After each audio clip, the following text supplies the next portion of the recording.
बहुत पुराने जमाने की बात है। सल्तनत खुरासान में एक नेक दिल बादशाह हुक्मरानी करता था। नाम था बादशाह सुलेमान बन कासिम। वो आदिल, दाना और राया का हमदर्द था। मगर अब वो है उम्र रसीदा हो चुका था और उसे एक बहुत बड़ी फिक्र लाहिक थी। उसका इकलौता बेटा शहजादा फखरुद्दीन एक बहादुर और इल्म दोस्त नौजवान था, मगर ऐश व इशरत में पिला था। बादशाह को खदशा था कि तख्त उसके हवाले करने के बाद कहीं राया के साथ इंसाफ में कोताही न हो जाए। एक दिन बादशाह ने अपने वजीर खास से कहा, मुझे अपने बेटे का इम्तिहान लेना है, मगर शाही तरीके से नहीं, बल्कि जिंदगी के असल मैदान में।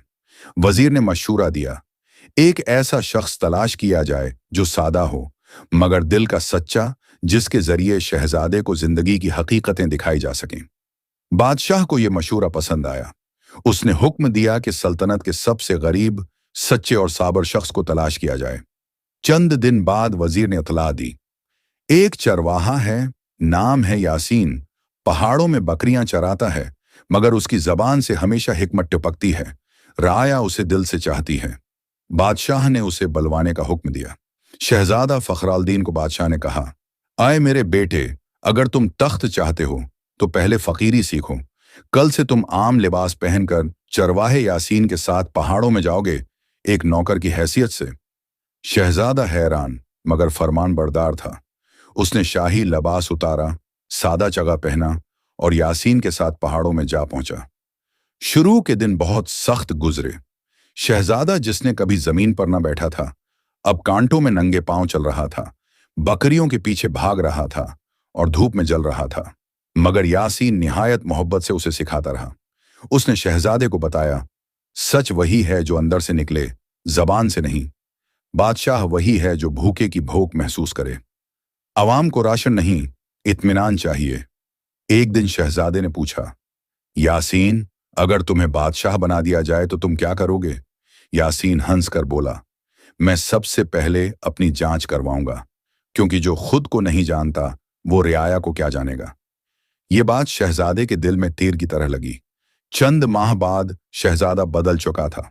अब वो गुरूर नहीं, शकरगुजारी से बात करता था। चरवाहे के साथ उसकी सोहबत ने उसे आजिजी, सच्चाई और इंसान दोस्ती सिखा दी थी। बादशाह ने उसका इम्तिहान लेने के लिए एक दिन अदालत लगाई, जहां शहजादे को मुंसिफ बनाया गया। मुकद्दिमा आया। दो किसानों में जमीन का झगड़ा था। एक कहता, ये जमीन मेरे बाप की है। दूसरा बोलता, नहीं, मैं सालों से उस पर हिल चलाता हूं। शहजादे ने खामोशी से सारी बात सुनी और फिर जमीन की मुट्ठी मंगवा कर सौंगी। फिर कहा, ये मुट्ठी पसीने की खुशबू दे रही है, न कि खून की। जिसने उस जमीन को आबाद किया है वही उसका असल वारिस है। दरबार दंग रह गया।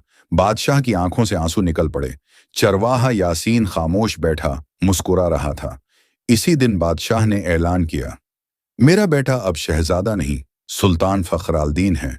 उसने फकीरी में बादशाहत सीख ली है और एक चरवाहे ने उसे इंसानियत का रास्ता दिखाया। यासीन को सल्तनत का मुशीर एली मुकर्रर किया गया। वो महल में न बैठा बल्कि अवाम के दरमियान ही रहा। उसकी हर बात को रियासती पॉलिसी का हिस्सा बनाया गया।